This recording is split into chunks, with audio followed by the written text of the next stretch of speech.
नमस्कार दोस्तों, अब फटेगा सचिन वाजे बम। यह ऐसा बम है जो पूरे वसूली गैंग को तबाह करने का माता रखता है। जी हां, सबसे सचिन वाजे ने सीबीआई से गुहार लगाई थी कि वो सरकारी गवाह बनना चाहता है और जांच एजेंसियों के सामने 100 करोड़ वसूली कांड से जुड़ा हर सच उगलना चाहता है।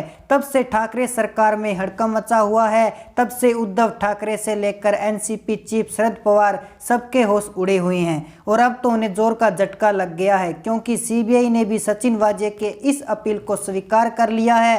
गौर करने वाली बात यह है कि इसके चलते कम से कम इस 100 करोड़ वसूली कांड में मुंबई पुलिस के बर्खास्त एएसआई सचिन वाजे को सीबीआई से माफी मिल सकती है और वो खुद मुकदमे और ट्रायल से भी बच जाएगा। लेकिन बाकियों के लिए उसका हर सच अब हर दिन आफत बनकर सामने आएगा। अब समझने वाली बात यह है कि सचिन वाजे ने आखिर ये फैसला क्यों लिया। पिछले 1 साल से भी ज़्यादा समय से सचिन वाजे जेल में बंद हैं। वो चाहता तो काफ़ी पहले ये फैसला कर सकता था। उसने सरकारी गवाह बनने का फैसला लेने में इतना वक्त क्यों लगाया? किस बात का दबाव उनके ऊपर था?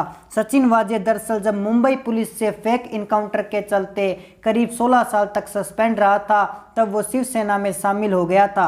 यही नहीं, वो शिवसेना का प्रवक्ता भी बन गया था। फिर मुंबई पुलिस जब उसकी बहाली करवा दी सीएम उद्धव ठाकरे ने, तब वो खुद अपने आप शिवसेना से एक तरफे से अलग हो गया। लेकिन काम वो उद्धव ठाकरे के लिए ही कर रहा था। लेकिन हो सकता है पिछले 1 साल तक उसने इस बात का इंतजार किया हो। उसे लगा हो कि उसके राजनीतिक आका उसे बचाने के लिए सामने आएंगे, लेकिन जब कहीं किसी तरह से कोई इशारा उसे नहीं मिला, तब उसे ये समझ में आ गया होगा कि अब उसे बचाने के लिए कोई नहीं आएगा। ऐसे में उद्धव ठाकरे की बीजेपी के साथ गठबंधन करने में ही भलाई है। प्रताप सनमाइक और विकास गोपाले के अलावा भी कई बार महाविकास अघाड़ी गठबंधन को खत्म करने की आवाज़ उठाई जा चुकी है, जिसके शिवसेना और कांग्रेस की तरफ से गंभीर आरोप एनसीपी प्रमुख शरद पवार पर लगाए गए थे। और अब एक बार फिर से महाविकास अघाड़ी गठबंधन टूटने की खबरें लगातार तेज है।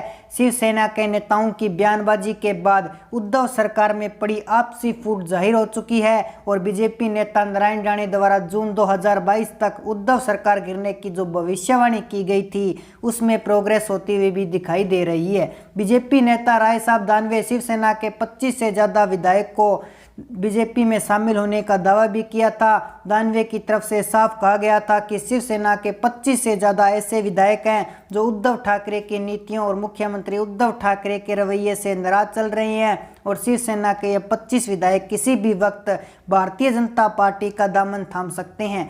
शिवसेना के युवा नेता विकास गोपाले ने इस बयानबाजी के बाद बीजेपी नेता राय साहब दानवे के दावे में काफ़ी नजर आ रहा है, जिसके नित भविष्य में ही शिवसेना को घातक परिणाम देखने को मिल सकते हैं।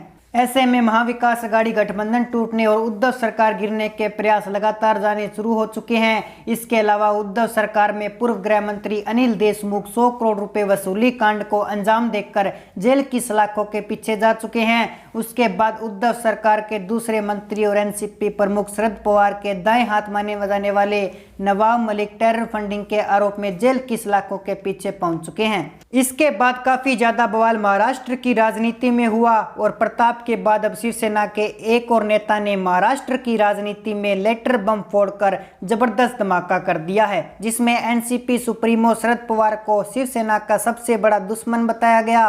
दरअसल शिवसेना नेता विकास के मुकाबले अपने बयान में साफ कहा है कि शिवसेना की असली दुश्मन बीजेपी नहीं है, बल्कि एनसीपी सुप्रीमो शरद पवार की पार्टी उद्धव सेना की सबसे बड़ी दुश्मन है। विकास गोपाले ने साफ कहा है कि मुख्यमंत्री उद्धव ठाकरे को महाविकास अघाड़ी गठबंधन की सहयोगी पार्टियों से सावधान रहना होगा। शिवसेना महाविकास अघाड़ी गठबंधन को चलाने की भरपूर कोशिश कर रही है, लेकिन शरद पवार महाविकास अघाड़ी गठबंधन को तोड़ना चाहते हैं। एनसीपी के पक्ष में शिवसेना में तोड़फोड़ कर शिवसेना के नेता और कार्यकर्ताओं सहित कई पार्षदों को अपनी पार्टी में शामिल करवा लिया। इसके साथ ही विकास गोपाले ने आरोप लगाया है कि शिवसेना की तरफ से जो भी अच्छा काम किया जाता है, शिवसेना कार्यकर्ताओं की तरफ से उसका सारा श्रेय वो एनसीपी और कांग्रेस लेती है। महाराष्ट्र के सीएम उद्धव ठाकरे को एक और जोरदार झटका लग गया है। शिवसेना और एनसीपी के यूं तो पहले ही कई नेता ईडी के शिकंजे में आ चुके हैं, लेकिन इस बार जिस नेता को ईडी के संबंध में इज्जत था वो उद्धव ठाकरे का सबसे करीबी, सबसे भरोसेमंद बीएमसी की स्टैंडिंग कमेटी का पूर्व अध्यक्ष यशवंत यादव है।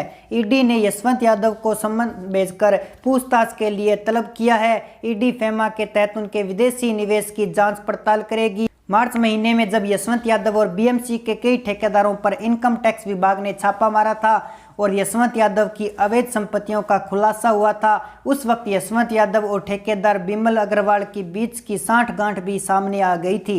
यही नहीं, बीजेपी नेता किरीट सोमैया ने तो बाकायदा ट्वीट करके लिखा है कि यशवंत यादव के साथ साथ सीएम उद्धव ठाकरे समेत पूरी सिंडिकेट की जांच ईडी अब करेगी। किरीट सोमैया ने पहले भी आरोप लगाया था कि यशवंत यादव उसके परिवार के पास आने वाले पैसे को यूए भेज देता है और इस काम में उसकी मदद विमल अग्रवाल करता है। वो कोलकाता के सेल कंपनियों की मदद से मनी लॉन्ड्रिंग का काम करता है।